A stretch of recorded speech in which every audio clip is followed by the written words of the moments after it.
So if you want to make six figures, you can't just be talking about you want to make six figures. You hear what I'm saying to you tonight? If you do the three things I tell you to do tonight, I guarantee you, whatever it is you want to do in life, you'll be able to do. You will be able to accomplish whatever you want to academically, financially, relationally, whatever. So three things. All right, now I'm going to tell you the story. I got to get out of here. And the story is about, you guys have probably heard about this before. It was a young man who, he wanted to make a lot of money. And so he went to this guru, right? Told the guru, I want to be on the same level you on. And so the guru said, if you want to be on the same level I'm on, I'll meet you tomorrow at the beach at 4 a.m. He like, the beach? I said, I want to make money. I don't want to swim. Guru said, if you want to make money, I'll meet you tomorrow, 4 a.m. So the young man got there at 4 a.m. He all ready to rock and roll, got on the suit, should have worn shorts. The old man grabs his hand and said, how bad do you want to be successful? He said, real bad. He said, walk on out in the water. So he walks out into the water. Watch this. When he walks out into the water, it goes waist deep. So he's like, this guy crazy. Adrian, he's like, I want to make money. He got me out here swimming. I didn't ask to be a lifeguard. I want to make money. He got me in. So he said, come out a little further. Walked out a little further. Then he had it right around this area, this shoulder area. So this old man crazy. He's making money, but he's crazy. He said, come on out a little further. Came out a little further. It was right at his mouth. My man like, I'm about to go back in here. This God is mine. But the old man said, I thought you said you wanted to be successful. He said, I do. He said, walk a little further. He came, dropped his head in, held him down, hold him down. My man getting scratching, holding him down. I got you. I know you brushed it out, but I got you. He had him held down. I need you for an illustration. He had him held down. Just before my man was about to pass out, he raised him up. He said, I got a question for you. Somebody answer the question for me. He said, when you were underwater, what did you want to do? Lee, I'm looking for a different word though than lip. What's that word? He said, I wanted to breathe. He told the guy, he said, when you want to succeed as bad as you want to breathe, then you'll be successful.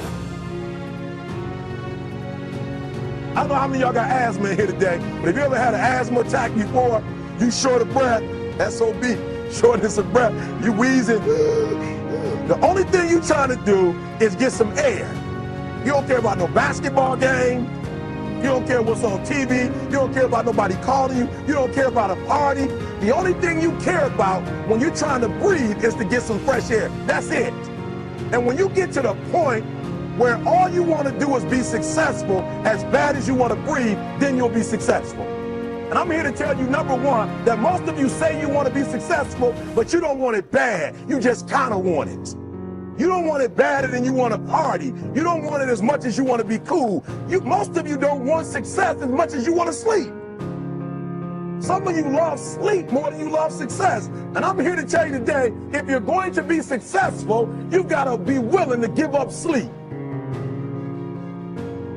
You got to be willing to work off for 3 hours of sleep, 2 hours. If you really want to be successful, some days you're going to have to stay up 3 days in a row. Because if you go to sleep, you might miss the opportunity to be successful. That's how bad you got to want it. You got to go days without, listen to me, you got to want to be successful so bad that you forget to eat. Beyonce said once she was on the set doing her thing, 3 days had gone by, she forgot she didn't eat. Because she was engaged. I'll never forget when 50 Cent was doing his movie, I did a little research on 50, and 50 said that when he wasn't doing the movie, he was doing the soundtrack. And they said, when do you sleep, 50? Sleep. He said, sleep. Sleep is for those people who are broke. I don't sleep. He said, I got an opportunity to make a dream become a reality.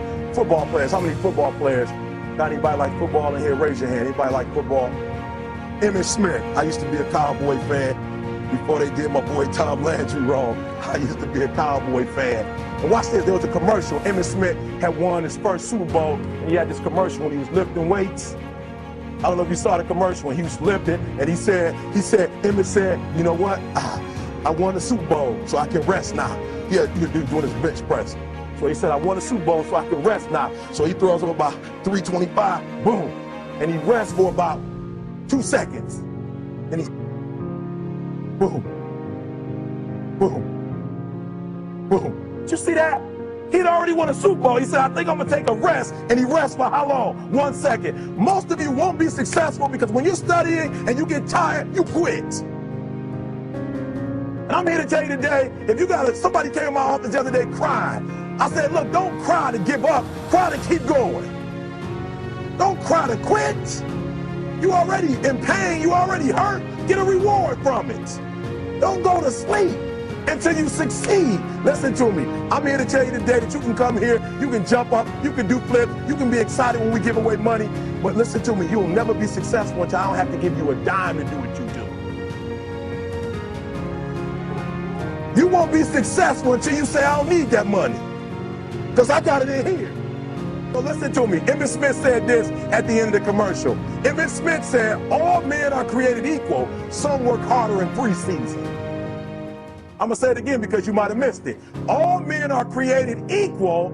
Some work harder in preseason. So that means that there are some people who are going to see the professor, going to see the TA. And even when the professor says, I don't meet with you, my TA meets with you, you say, I don't want to talk to your TA.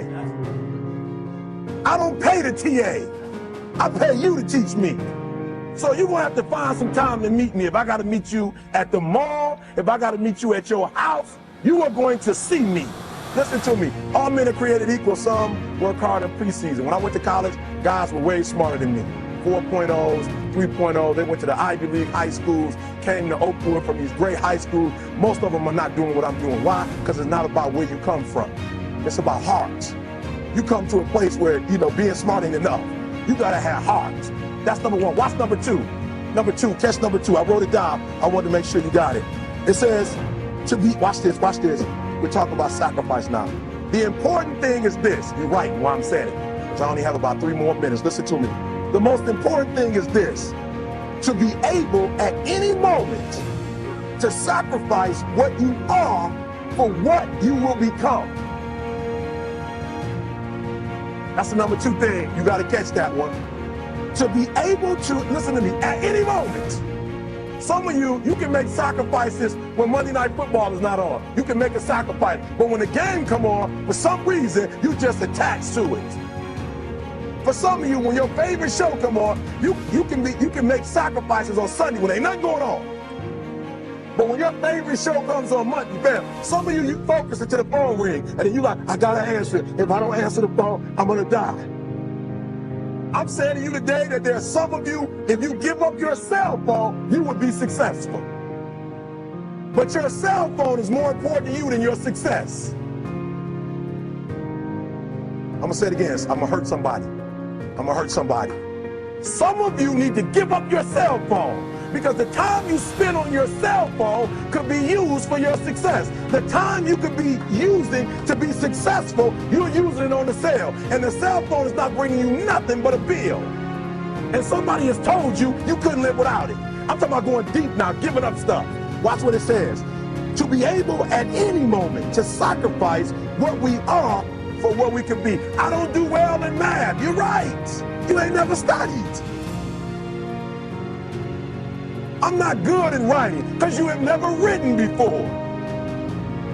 But I dare you to fail in writing for a whole year to see if you can get to the end. I dare you to fail. I dare you to take that same class over and over again. I dare you to stop dropping classes like you soft. Always want to give up. I'm dropping. Why are you dropping?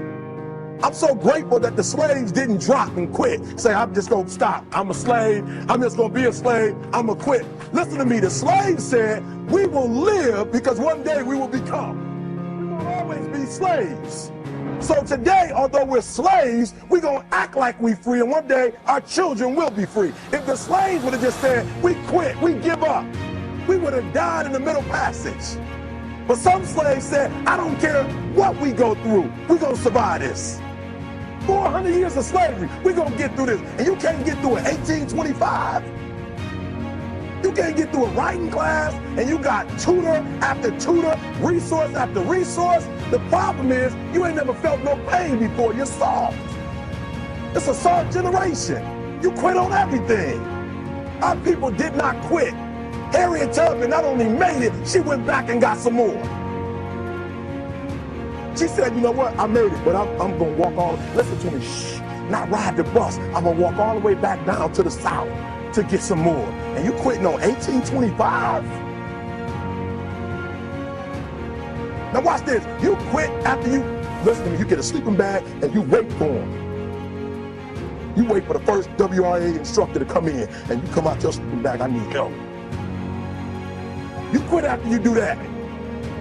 You quit after you had, listen to me, a WRA party. I'm having a party, everybody come over. I got food, everything, and let them get over there. Let it be all the best writers. All right, I food y'all. I want to have a writing party.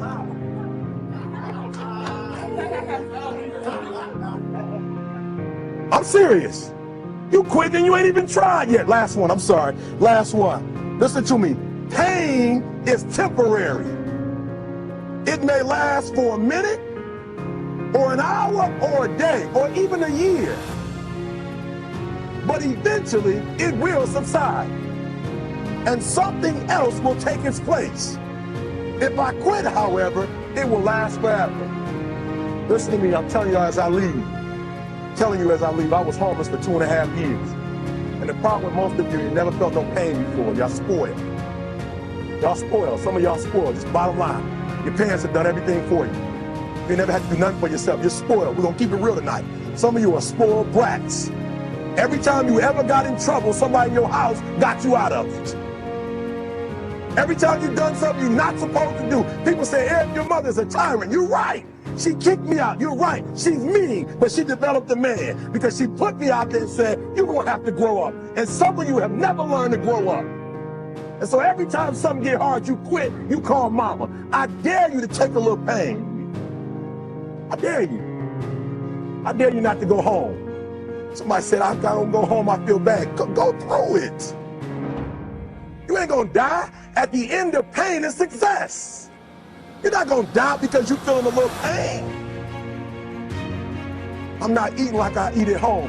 That's why you're about to go to the next level, because if you keep eating like you ate at home, you'll keep being a boy or a girl. It's time to become man, woman. So don't worry about a little pain. My greatest asset is I was homeless, so I can't feel a whole lot of pain. I've already been alone. There's not a whole lot of hurt I can feel on a little paper, on a little test. So I leave you, listen to me. We have gotten to a point where it's midterms and we're moving forward. The days of you getting money, I'm not saying we're quitting, but I'm saying the day has got to go from external to internal. You have to give it everything you got. No more TV, no more parties, no more playing. If you don't have a 4.0, what you need to be doing is studying. Get off the phone. I'm sorry, I'm not available until the end of this year. No, I'm for real. You reached the right number, but you called me at the wrong time. Call me back January 1st.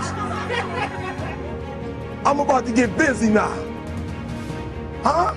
I want you to have a countdown of your own and say when the countdown is over, will the real, watch me, because when I was homeless, I knew something was wrong. I knew that wasn't the best of me. And one day I said, will the real Eric Thomas please stand up?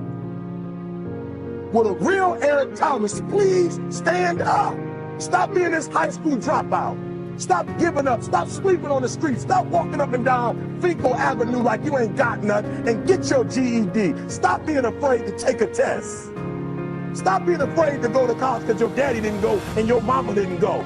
Stop being afraid and be the best Eric Thomas you can be. But listen to me, it's going to be hard. It took me 12 years to get a 4-year degree, but I got it. And guess what? On a degree, it don't have dates.